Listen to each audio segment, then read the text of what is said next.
Let's go, let's lose control. Screaming at the top of my lungs. At the top of my lungs. Let's go, let's go, let's rock Got this me show. feeling like this might be the one. Like this might be the one. And we could have the best time of our lives.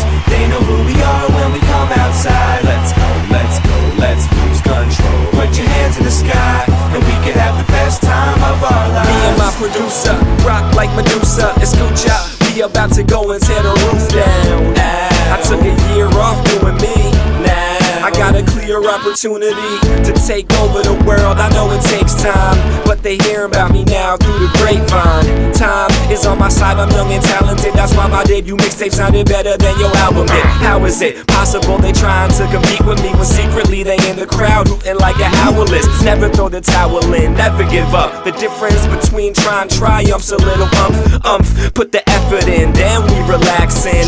You can mark my word like an accent. Back then we ain't have those girls from Maxim, but luckily that's all past tense. Let's go, let's lose control. Screaming at the top of my lungs. At the top of my lungs. Let's go, let's go, let's rock Got me this show. feeling like this might be the one. Like this might be the one. And we could have the best time of our lives. They know who we are when we come outside. Let's go, let's go, let's lose control. Put your hands in the sky, and we could have the best time of our I lives. never did it for the critics, cause their job is just to talk a lot of bullshit. Now they running faster than my bullet. Got a business where I party, man, I call this shit a mullet. Cause we always going ham and I don't ever wanna pull it. What it do? Maybe you should probably read the news. I paid a couple of dues and dominated on views. And I got on YouTube and dominated the view. No Whoopi Goldberg, your girl so snooky. Oh word, they call the shit the facts of life. Good things tend to happen when you're acting right, so go ignore the bad advice. I'm at it right now, I'll be here for a minute. You got a hot record.